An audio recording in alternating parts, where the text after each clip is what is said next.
In Chapter 1 of The Diary of a Young Girl by Anne Frank, the reader is introduced to the annex where Anne and her family will be living in hiding for 2 years. This chapter provides an overview of how they arrived at their new home as well as details about each room within it. It also introduces us to some key characters such as Mr. Crowler, who helped them find this safe haven from Nazi persecution during World War II. We learn that although there are many restrictions on what can and cannot be done while inside these walls, everyone does their best to make life bearable with activities like playing board games or listening to music together. Finally, we get a glimpse into Anne's thoughts regarding her situation, which she expresses through writing entries in her diary, something that would become increasingly important throughout the course of events ahead. Anne Frank begins her diary on June 12, 1942. She is 13 years old and living in Amsterdam with her family during World War II. And talks about how she has to be careful not to make too much noise because of the Nazi occupation forces that are nearby. Her father Otto had been warned by a friend who works for the Dutch government that they should go into hiding as soon as possible or risk being arrested and sent away like many other Jews were at this time period. The Franks decide it would be best if they went into hiding, so they find an annex behind their business building where 4 families can hide together without anyone knowing what was going on inside there until after the war ended, if ever. They move all their belongings from home, including food supplies, books, clothing, etc., but have no idea when / if things will return back to normal again anytime soon. In Chapter 3, the Frank family goes into hiding in an annex of Otto's business premises. They are joined by another Jewish couple and a dentist who is also Jewish. The Franks have to be very quiet during their stay as they do not want anyone outside to know that they are there. Anne finds it difficult at first but soon gets used to her new life in the annex with its strict rules about noise levels and food rationing. She even starts writing stories again, which helps pass time more quickly for her. Meanwhile, Margot receives orders from Germany requiring all Jews aged 16 or over must report for work duty, so Mr. Van Dawn decides he will go instead of his daughter while Mrs. Van Dawn stays behind with them in the annex until further notice. Chapter 4 of The Diary of a Young Girl by Anne Frank begins with the arrival of Mr. and Mrs. Van Dawn, their son Peter, and an elderly dentist named Dussel to hide in the secret annex along with Otto Frank, Anne's father, Edith Frank, Anne's mother, Margot Betty Frank, Anne's sister. They bring many items such as food supplies for 6 months, books to read during their stay at the annex. However, they are not allowed to make any noise or use lights after dark due to fear that it will attract attention from outside people who may discover them hiding there. The Franks have been living in secrecy since July 6, 1942, but now must adjust themselves even more so because 4 new occupants join them, which means less space available for everyone else already present inside this small area where all 8 individuals live together under one roof without being able to go out into public areas like before when they were free citizens prior Nazi occupation over Netherlands territory. This causes tension between some members, especially Anne and Peter, whom she finds annoying while he is attracted towards her despite his age difference compared hers, making him feel uncomfortable around her presence sometimes, yet still tries talk whenever possible, hoping something might develop eventually if given enough time. Pass by slowly. Until then both parties remain polite each other no matter how much dislike exists within hearts' minds regarding situation itself. In addition, Meet Geese brings news about war developments, including Allied forces advancing against German troops on multiple fronts across Europe, giving hope those hidden away safe haven can soon return home once again someday, hopefully sooner rather than later depending upon outcome. Conflict raging continent-wide scale right now.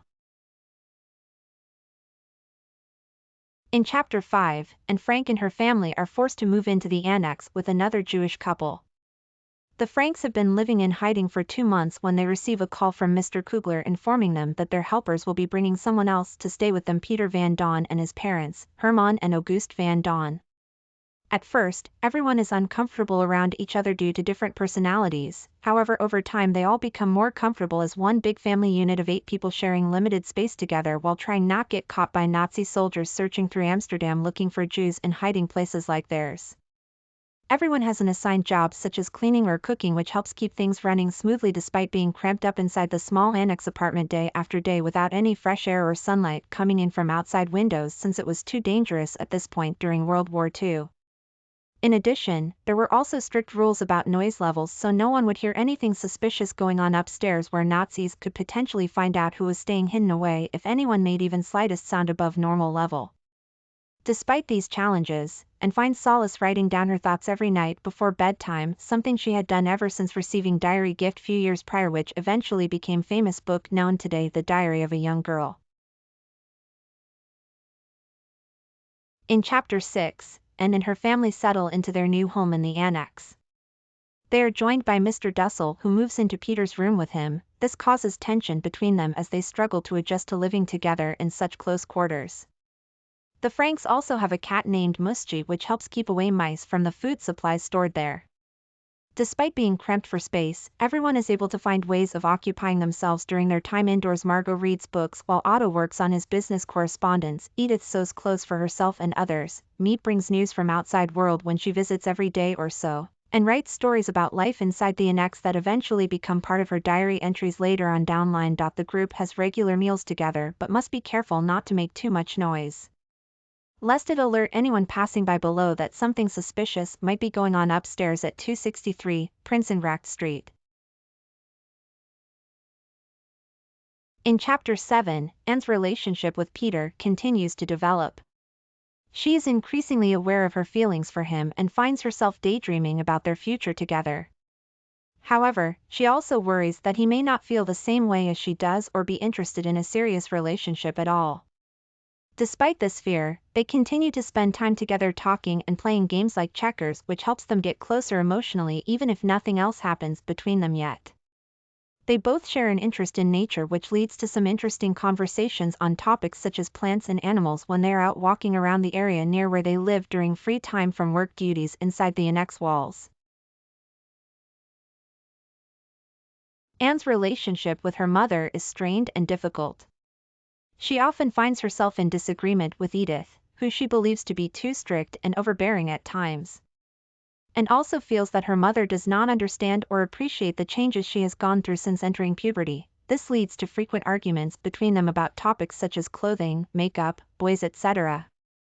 Despite their differences, however, they do share a strong bond of love which helps them get past these disagreements eventually. In addition to this, there are moments when Anne can see how much effort Edith puts into caring for everyone else before thinking of herself, something which makes it easier for Anne to forgive any wrongdoings on behalf of her mother. Anne's relationship with her father is a complex one. She loves him deeply, but she also finds his strictness and lack of understanding difficult to deal with at times, and often feels that he does not understand or appreciate her as much as the other members of their family do. However, despite this tension between them, they still share many tender moments together throughout the diary entries in Chapter 9. At first glance, it appears that Otto Frank has difficulty connecting emotionally with his daughter due to cultural differences. While Anne was born into an open-minded Dutch household where emotions were freely expressed, Otto had grown up in Germany under more traditional values which discouraged such displays of emotion from men, especially fathers, towards children. Despite these difficulties, though, there are several instances when we see how close they can be. For example, on June 15, 1944, after hearing news about Allied forces advancing through France, Mr. Frank expresses joy by hugging both Margot and then Anne tightly, something which would have been unthinkable before entering hiding 2 years prior. This shows us just how far their bond has come since being confined within 4 walls all day every day without any outside contact whatsoever except each other's company and occasional visits from Miep geese. The most touching moment comes near the end when, during Hanukkah celebrations on December 24, 1943, Mr. Frank gives out presents including books specifically chosen for each person based upon what he knows best about them, showing once again just how well connected he really is, even if sometimes it doesn't seem like it outwardly. For instance, although initially disappointed because hers wasn't wrapped up nicely like everyone else's, gift turns out to be exactly what she wanted, a book full of pictures called Life Through the Ages. It seems clear here too that regardless whether or not things appear perfect externally, deep down inside lies true love shared between parent-child, no matter circumstances surrounding either party involved. Chapter 10 of The Diary of a Young Girl by Anne Frank focuses on the relationship between Anne and her older sister, Margot. Despite their age difference, they are very close to each other. However, there is still some tension in their relationship due to differences in opinion or behavior. For example, when it comes time for them both to go into hiding from the Nazis during World War II, Margot insists that she should be allowed first as she is older than Anne.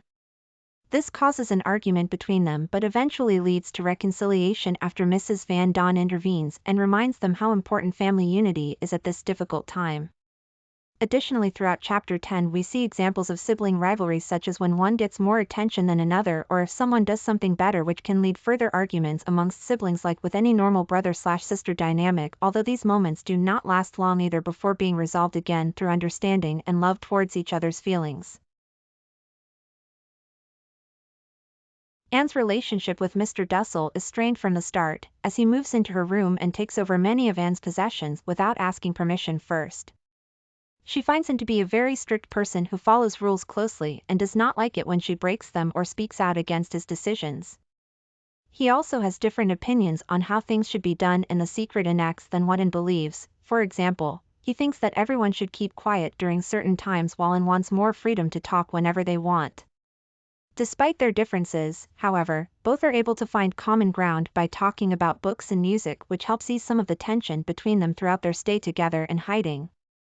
As time passes, though, there are still moments where disagreements arise, but overall they manage to get along well enough until eventually Mr. Dussel leaves at end of 1944 due being too ill to continue living under such conditions any longer.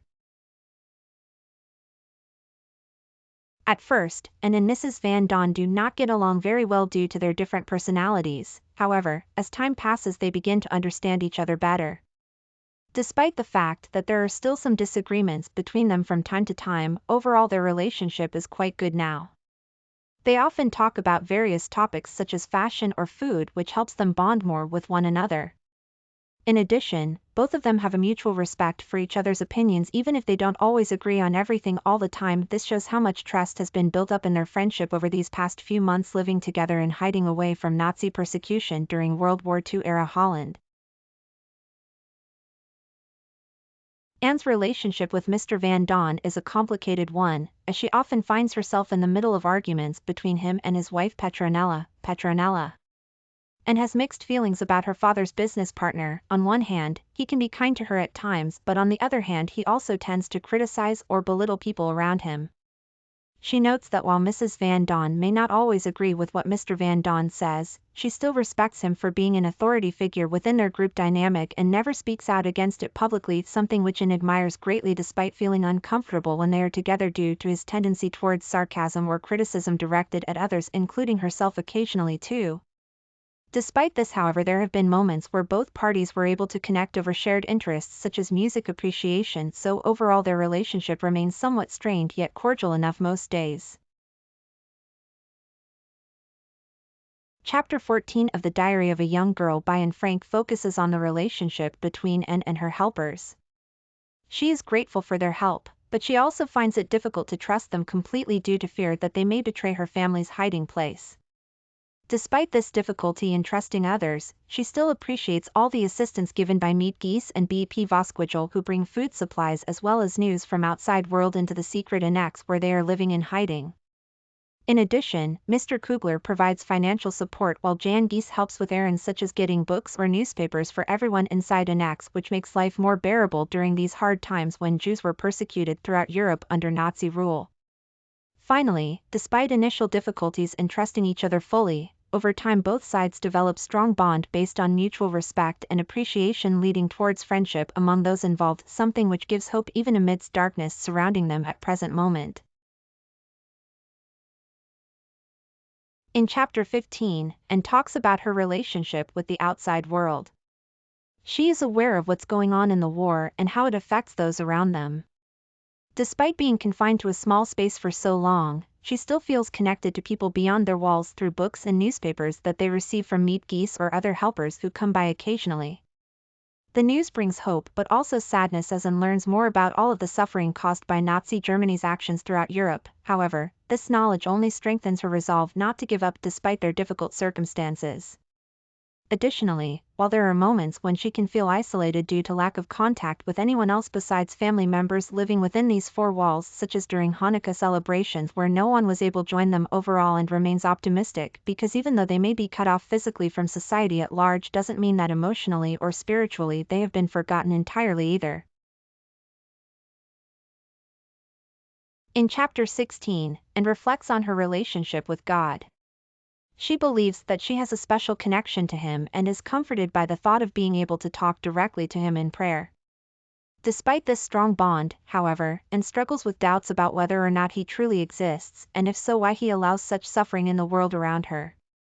In order for Faith to remain alive within herself, she must constantly remind herself of all the good things still present despite their current situation, as well as look towards hope for better days ahead when they will be free from persecution once again. Ultimately, though, it comes down simply trusting without any proof, which can often feel like an impossible task, but one that needs done nonetheless if peace is ever going achievable both internally and externally. In chapter 17, and reflects on her relationship with herself. She is aware of the fact that she has changed since entering into hiding and feels as though she can no longer be honest about who she really is or what thoughts are going through her head. Despite this, however, and still loves to write in her diary because it allows for a sense of freedom where nothing else does, writing gives her an outlet to express all the emotions and ideas which have been bottled up inside due to their confinement. Additionally, while there may not always be someone around whom understands how difficult life in hiding truly is, something which only those living under such conditions could understand, at least when writing down these feelings they will never go unheard by anyone other than herself. In conclusion then, despite feeling somewhat disconnected from reality due to being confined indoors for so long now without any real contact with people outside their group, aside from Meep, and finds solace within the pages of her diary wherein lies both comfort and understanding during times when neither seem available elsewhere. In chapter 18, and talks about her writing and how she has been able to express herself through it. She is proud of the fact that she can write down all her thoughts in a diary without anyone else knowing what they are. She also mentions how much more enjoyable life would be if everyone could do this instead of having to keep their feelings inside or talk them out with someone who may not understand them completely. Additionally, and reflects on why people don't take advantage of such an opportunity when given one, for example, by keeping diaries like hers but never actually reading back over what was written at some point later on in time, something which might help bring clarity into our lives as we grow older and wiser from experience gained throughout those years gone past us now. Finally, and expresses hope that someday soon enough there will come a day where everybody takes up penning down their innermost secrets so as to better comprehend themselves within society's ever-changing landscape. In chapter 19, and talks about her dreams and hopes for the future. She is hopeful that she will be able to go back home one day when the war ends. She also expresses a desire to become an author or journalist in order to share her experiences with others so they can learn from them as well. Additionally, and mentions wanting to travel around Europe after the war has ended and see all of its different cultures firsthand. Finally, she reflects on how much life has changed since going into hiding but still holds on to hope that things will get better soon enough if everyone works together towards peace instead of conflict. And talks about how she is struggling with her studies and that it's hard to concentrate. She also mentions the fact that there are so many things going on in their lives, such as rationing of food, which makes studying difficult. And expresses frustration at not being able to go outside or do anything fun like other children her age can do. Instead, they have been stuck inside for over 2 years now. She reflects on how much has changed since before they went into hiding and wonders if life will ever return back to normal again one day soon. Despite all this hardship though, and still finds joy in small moments throughout each day, from reading books together with Peter or playing board games when everyone else is asleep. These little activities help keep them sane during a time where everything seems uncertain. Chapter 21 of The Diary of a Young Girl by Anne Frank is the last chapter in which she writes in it, and reflects on her life and how much has changed since they went into hiding 2 years prior. She talks about all that she's learned during this time, including lessons from books as well as those taught to her through experience. Additionally, and expresses hope for the future despite their current circumstances and acknowledges that even if things don't turn out all right now, there will be better days ahead eventually. Finally, she ends with an optimistic outlook. I still believe that people are really good at heart. This sentiment serves as both a reminder to herself and readers alike not to give up no matter what happens in life, something we can all take away from reading this book today, just like when it was first published over 70 years ago.